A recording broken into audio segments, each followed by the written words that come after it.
This is Nosley 27 in the building, bro. Back in another video, and we just gonna have to talk about some of the injuries that happened all of week one. Two of the big injuries this week was TJ Watt and Dak Prescott. Now, when it comes to Dak Prescott, we all know he has a broken thumb, which has to be surgically repaired. And I seen today is that it was successful surgery, which is great, but he's gonna be out for 6 to 8 weeks though. Now, this is actually a really big blow for the Dallas Cowboys simply because everybody in the NFC East won their week one game this week, bro. Like, everybody won.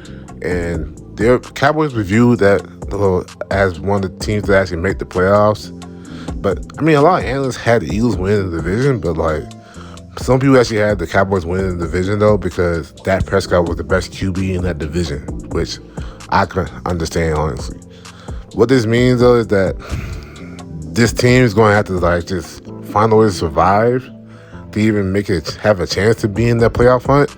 But if they can't win the games and say the next 4 games they start 0-4, you need to think about at least try to get a high draft pick, maybe, or just try to be have a chance to be close to the playoff contention, or at least look competitive. Because if you really think about it, Dallas Cowboys roster has been drastically worse every single year. It wasn't like what it was back in 2014 for sure. It wasn't like what it was in 2016, and it wasn't like what it was in 2018. It's been getting worse ever since especially ever since that 2018 season. Last year they were really great, but they lost a lot of pieces. Lyle Collins, he's not even on the team anymore. Connor Williams not even on the team anymore. Shoot, Jalen Smith got released a few years ago. Van Edge might be on the outs if you don't play good this year. It just ain't roster ain't what it used to be, bro. That's why I think that they might actually struggle this year, especially without Dak Prescott as a QB. I hope for Cowboys' sake that they have a chance to make the playoffs, but I don't see it, honestly, especially without Dak Prescott.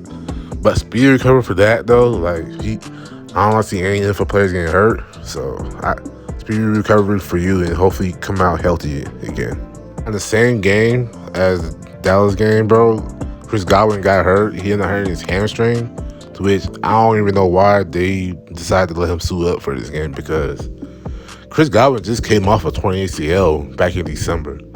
And you would think that they wouldn't really need him in the first game, or even at least the first 2 games, that is. So they let him play. He hurt his hamstring, and now he's gonna be out more games than he should be, and that's gonna suck because now they don't have in my opinion the best receiver is Chris Godwin, but at least they have Julio, and but you don't really trust Julio because especially in the past he's known to be injury prone, but they also got Russell Gage too, so I'm not too worried about the wide receiver core as it is, but Chris Godwin being gone for a few weeks is going to hurt the Buccaneers for sure. Another big injury that came out from week one was TJ Watt. Shoot, if you actually watched the game and seen the replay, you seen that you mouthed the words, "I think I tore my pec," which is a really bad sign because without TJ Watt, they're a really completely different defense. And honestly, they're gonna really miss TJ Watt. Even if he does miss for a few weeks, or even if he missed the whole season, they're really gonna miss him.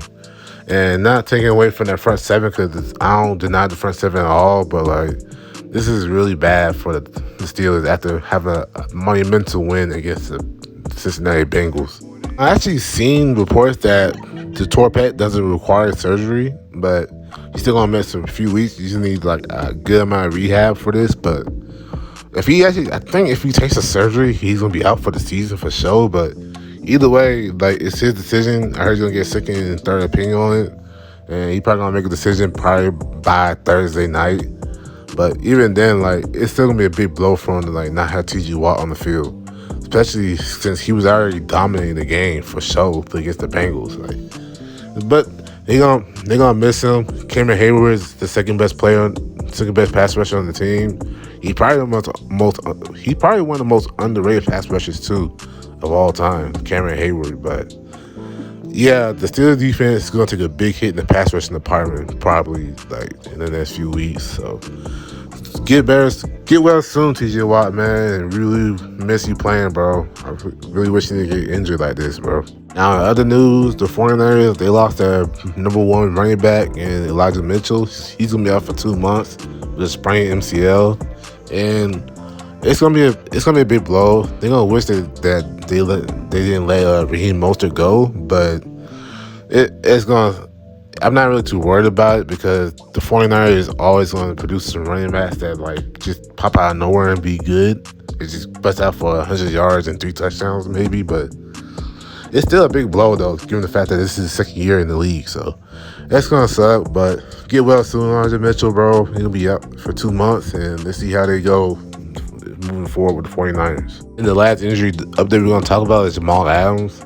Now, I'm just recording this like after the Monday night game, so I don't know all the details right now, but for what I know is the reports suggesting that he has a serious injury to his quad. And honestly, that's a bad sign because if you tear your quad, like, you're definitely out, and it's going to take a while for you to like actually be able to like walk for real, because turning a quad, you got to really do something to your quad if you actually tore that joint. So, but for right now, I heard it's a serious injury, and he's definitely gonna be out for at least a month for that, or something like that, because like that's quad injury is a bad injury, man. And this happened like when he was trying to sack Russell Wilson in the backfield, and that I seen he was just down the whole time. People thought it was maybe a torn ACL, but it wasn't. So, give us soon, Jamal Adams. I mean, defense probably gonna be a little bit worse in the back end. They're gonna miss his pass rushing too, because ironically enough, he's the best pass rusher for the Seattle Seahawks. So they're gonna miss that a lot. But he's glad that they got the win though. So I'm pretty sure he's happy about that. But get well soon, Jamal Adams, and I really hope to see you back on the field soon. Being said, bro, like that's the injury update from Nas League 27. If I didn't get to some of the players, my bad. Just if y'all get injured, get well soon. Never want to see injuries, especially in football, because football is only great when y'all on the field. So y'all get well soon, and hopefully for everybody come out healthy in week 2. But until next time, man, like, comment, subscribe to the video, and Nas League 27 is signing out, man.